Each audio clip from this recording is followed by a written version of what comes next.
Hello and welcome to Talking Politics Q&A. I'm Tom Bradby and Anushka is here with me now to answer your questions. I feel like I should probably tell you, because you may have read about it, that Anushka will not be with us, incredibly sadly, on this Politics Forever because she has unthinkably, unimaginably decided to take another job with another channel. Anushka, as you know, having spent quite a lot of effort trying to persuade you not to leave and failing, we're very sad about that. But do you want to tell anyone listening to this where you'll be going, just so they know? I thought it was to never be mentioned, Tom. No, I'm joking. I am going to Channel 4 News and going to Washington, D.C. I'm going to be the US editor. What can I say, Tom? You said the other week that the one job you wanted was Washington. And I was, wondering about it at that moment. It's just hopefully just a really exciting time to be in DC. It's a very exciting story. Incredible time But I will miss this podcast deeply. Well, we will miss you deeply. I had to present the Royal Television Society Journalism Awards this year, and I made the joke that shortly after arriving at a trainee, Channel 4 News is, of course, produced by ITN. There are sister newsroom just one floor below where I'm sitting here. And I remember very early on some senior grizzled ITV News veteran taking me aside and explaining the facts of life as a trainee. No, Tom, I don't think you understand. The BBC and Sky, they're the opposition. Channel 4 News is the enemy. Anyway, that's a really in ITN joke. But if you're interested in ITN, there it is. Now, listen, you tuned in to hear some questions. So Daniel on X, formerly known as Twitter, asks, which current National Party leader faces the biggest challenge? Anushka, what do you reckon? I think... Good question, I think. Kemi Badenoch faces the biggest challenge at the moment. I think there are big challenges all round, but just to run through the others, I mean, obviously it's very difficult for Keir Starmer going towards a 2029 election, but he's Prime Minister, he has hold of all the tools, he gets to make actual changes to people's lives, he has the benefit that the Reform UK Conservative split on the right might well help Labour to carry on. Nigel Farage is having a great time, as we saw with him laughing away as Keir Starmer suggested he was eating the Tories for breakfast at Prime Minister's Questions this week. Ed Davey, Carla Denyer, Adrian Ramsey, Greens, Lib Dems, they're all on the rise. The difficulty has been for the Conservative Party. You thought they couldn't get lower than they were. It's always a difficult time to take over a party. I think she has compared herself to William Hague taking over in 1997, and it is a difficult time. The party was completely trashed in the last election, but she hasn't done anything at this stage to place the party back in contention. And people are getting quite frustrated about that because at least for a number of months, I think Keir Starmer was having a torrid time, and it was the worst start, I think we said, to any new government for decades. And so I think it's really difficult. And also she's got this difficult negative spiral. I don't know if you agree with this, where everybody sort of assumes you're not going to be around for that long, and that makes it very hard. And even, when I've had coffees or lunch with her front bench, they don't explicitly attack her, but it's pretty clear that they're thinking, might she be here going into the next election? No, I think she's in a very awkward position. I was pondering it this week, actually. I don't really ever think...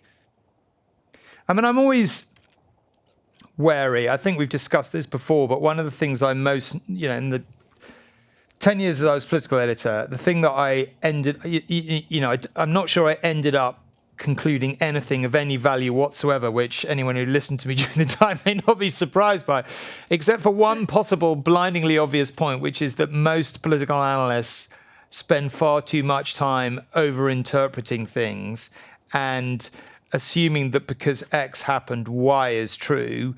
And, poll ratings, local election results, by-election results, constantly over-interpreted. Even general election results, something happens, so you assume it means X and Y. And of course, it doesn't really. Like Gordon Brown always said, a general election is a choice. And sometimes it's a not very appealing choice between two not very appealing prospects, or, two plus others if you want to go for different parties. But I do think for the first time really in my adult life, there's a proper rival to the Tory party on the right. And given that Reform has been polling in the mid-20s now for quite some time, I do think you're right. I think Kemi Badenoch is in an existential battle with Reform, with the prospect, at least, that the Tory party is replaced as the main party in opposition. And Anushka, you always say, you've said repeatedly, and I think it's just, you've tracked it really beautifully over the years. Things are more febrile. Politics is less tribal, and therefore, it's perfectly plausible to imagine that happening. So volatile, it's almost unbelievable. Now, Kemi Badenoch can think to herself, well, look at how far Labour came from 2019 to 2024. But it's not obvious at the moment that they are on that track. And actually, they've got Reform to one side of them and the Lib Dems to the other, because the more they try to out-reform Reform, the more that your kind of traditional liberal Cameroon Tories might look to Lib Dems instead. And, I think we're getting some local election predictions that we're going to do on the Peston programme this week. And yeah, Reform are mopping up, but Lib Dems and the Green Party are not doing too badly either. It is a very, very volatile political landscape. Okay, Hudson Coates on Facebook writes, when will the UK accept we will never have a special relationship with the US and we shouldn't expect a trade advantage from it?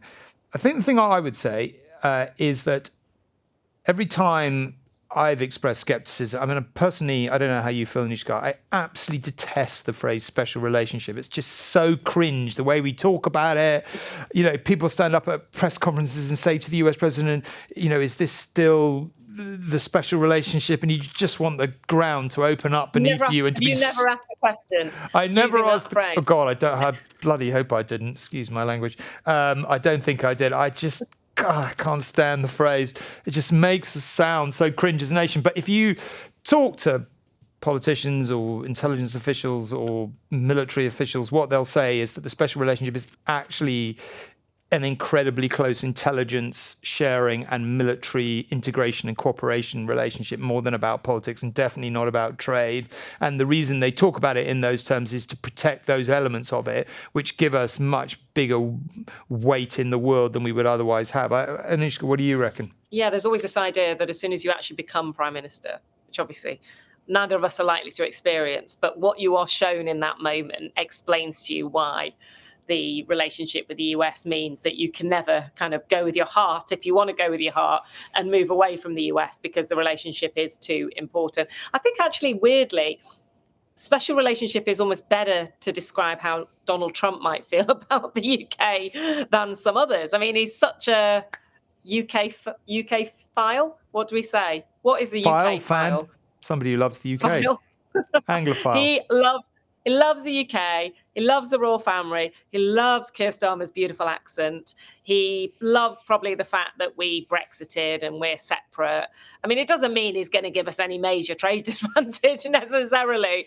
But I think in a way, if I compare that to, I remember during the EU referendum sitting in a press conference where Barack Obama said, you're going to the back of the queue in terms of a trade deal, not feeling quite the special love from Barack Obama that maybe we feel from Donald Trump. The difficulty we have is that maybe he loves Russia just as much. But the interesting thing, actually, I've got some polling this week that's quite interesting.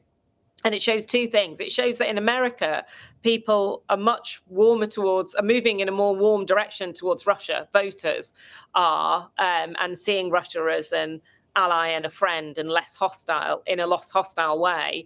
Whilst people in the UK, different poll set, but it basically asking the same thing, are way less likely now to see the US as an ally and more likely to see the US as a threat. In fact, I think the two numbers have come together.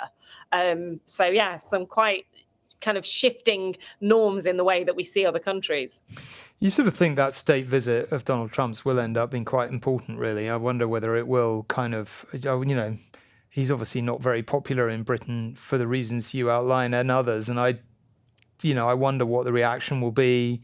I wonder, you're right. Barack Obama was often quite chilly about the UK. But, the reality of what Trump is doing, cozying up to arguably our number one enemy in the world, is clearly changing attitudes here. So, yeah, I mean, state visits normally, they're not that consequential, but you wonder really if it's happening at such a critical time. I wouldn't want to be King Charles, actually, or Prince William. I think they've got a tricky task. Alistair Donald on Facebook asks, why are we still being punished by the bedroom tax? Labour condemned it when it was first introduced. A long tradition of things you complain about in opposition and you don't do anything about in power. No, and I just think they know what the polling says, and the polling says that people want to see the welfare bill reduced. They want to be on the side of voters, particularly voters in the type of marginal seats where they really mopped up in the last election, winning back the red wall and so on. You know, one thing that Morgan McSweeney, the Chief of Staff in Downing Street, obsesses about is where there is a gap between what Labour members want and what Labour voters want. And from the moment he helped Keir Starmer to win over Labour members, deliberately targeting the campaign for leadership at them, he then immediately tried to move the party towards Labour voters. And I think I have heard of him saying to colleagues that on the issue of welfare, there is the biggest gap between those two groups than any other issue. And I know what side of the gap that Morgan McSweeney wants to be on. That said, it is quite difficult. The bedroom tax, the two-child benefit cap. I mean, they say they want to reduce child poverty. When it comes down to it, these measures are really impacting poverty levels, and on the second one, particularly child poverty levels. And Labour aren't going to do anything about them. So they're going to have to find other tools to change poverty if they want to actually make a difference. You know, I used to think that they would eventually raise the two-child benefit cap. I now increasingly think that they won't do that. I bumped into a senior whip in Parliament today, you know, the people who work on how MPs vote in a vote. We've got big, quite difficult welfare changes coming up, and there's going to be a vote in June. I said to them, you know, how do you think it's going to go? The reality is, with the massive majority they've got, they're definitely going to win the vote. I mean, the question is, how big is the rebellion going to be? And they are worried about that. But there's no question they can do anything that they want in terms of policy. I mean, it was one of the arguments in the first place of having a massive majority and targeting their votes so much, even though it arguably involved saying things ahead of the election that they've not held to. So it's affected trust. Okay, next question. Mike Newsom asks, what's the strangest encounter you've ever had with a politician? Shall I give you some time by going first? Yes, I've had please. some many strange encounters with politicians. I'll give you a few.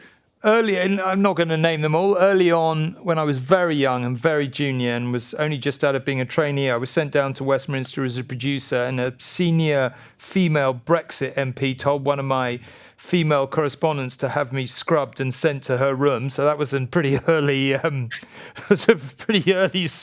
strange encounter with some of what we used to call Eurosceptics at the time.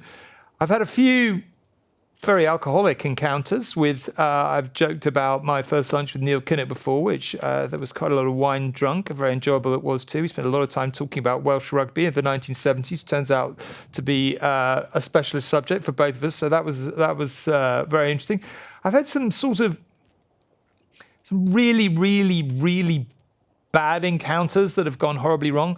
And I've had a few lunches. We were talking about lunches the other day. Lunches that have been so terrible. I had lunch with I better not say who, but a cabinet minister once. And, I've always taken a kind of, and ITN have been very nice about this, quite a liberal attitude to lunch. Like some journalists go to lunch and they want a story. I've always been more about trying to build a relationship with someone in the hope that that'll be productive in the long run. And I'm happy to talk about anything like politics, gossip, policy, holidays, wine, foods, films. And I tried everything at lunch, everything. And it hadn't been my idea, the lunch. And this person's special advisor, I called the special advisor on the way back from lunch. I said, what was that about? That was the worst lunch I've ever been to in my life. And he's, really? No, I've just had a call from the minister who said it went really well. I'm like, oh my God. I think I know who this was. Yeah, well, don't say, because it's going to get us in a lot of trouble. Okay, give me your strangest encounter. Well, this is a bit of an odd one, and maybe it's a bit bubbly, but I was on a trip to the G20 in, I think it was in Toronto. It was definitely in Canada. And I was on a Sunday newspaper at the time. It was quite a long time ago. I worked for the Observer. And so the Sunday lobby, as we were called, we never get to go on these trips. So we were a bit overexcited. And mainly we needed to work towards one day of the week. And so we were winding up Downing Street the whole time we were there, saying that we were going to go and visit the Niagara Falls. And Downing Street were totally like, you don't have time to visit Niagara Falls. Forget visiting the Niagara Falls. It's not going to happen. And we just kept winding them up and winding them up and winding them up. And eventually on the final day, the Sunday lobby, not having to work that day, went out for a lovely, long, leisurely lunch. And then we went to a tourist shop in downtown Toronto and we all bought Nigel Farage t-shirts. We all bought Niagara Falls t-shirts. And then we turned up to the David Cameron press conference, all wearing our matching t-shirts and absolutely winding Downing Street up that we had gone and come back from Niagara Falls. And then we lined up in this quite formal press conference with the world's press. And the 4 or 5 of us who were there were sitting there like very silly school children dressed up in our tourist town. I feel like there's a whole podcast we could do on trips that go horribly wrong. Maybe we should at some point. But let's move on to the final question. Melanie on email asks, how do you decide what to wear on air?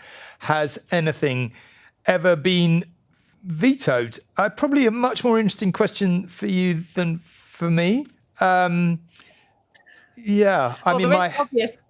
obvious veto at ITN studio, our ITV News studio, is it's a green screen. It's green, yeah. And do you want to explain? Has taken some time to realise that if you turn up in the wrong colour green, you basically go invisible. And I have once or twice turned up and about 2 minutes to air realised that I'm in a green outfit and run around like a headless chicken trying to find something to pull over the top of it. I've thought quite a lot about facial hair on air. I don't know why I'm admitting this, but like I kind of wonder if I went away on holiday for 2 weeks and turned up with I remember going, when I was a trainee at ITN, actually, I had lots of time off at the end of the training program for various reasons. And I went off traveling with my fellow trainee at the time. We had a great time. And I grew a beard, and obviously my hair's brown, but the beard sprouted bright red, and it was quite a shock. It was like, wow, okay, where does that come from? Anyway, now if I grow a beard, it kind of sprouts a lot of white because I'm old or older.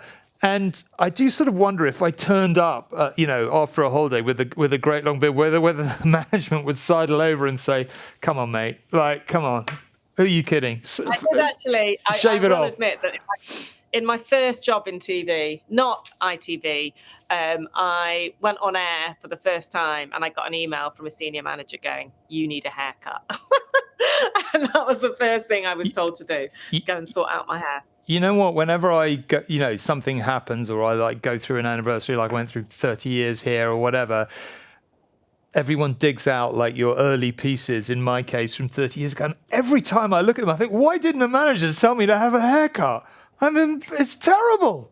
Like the worst hairstyle in the... Fashion at a time. I know. Okay. That is sadly all we've got time for. Keep sending us your questions at talkingpolitics@itv.com or reply to any of our social media posts. Have a great weekend. I'll be back with Talking Politics USA on Monday. But that's it for now. Goodbye.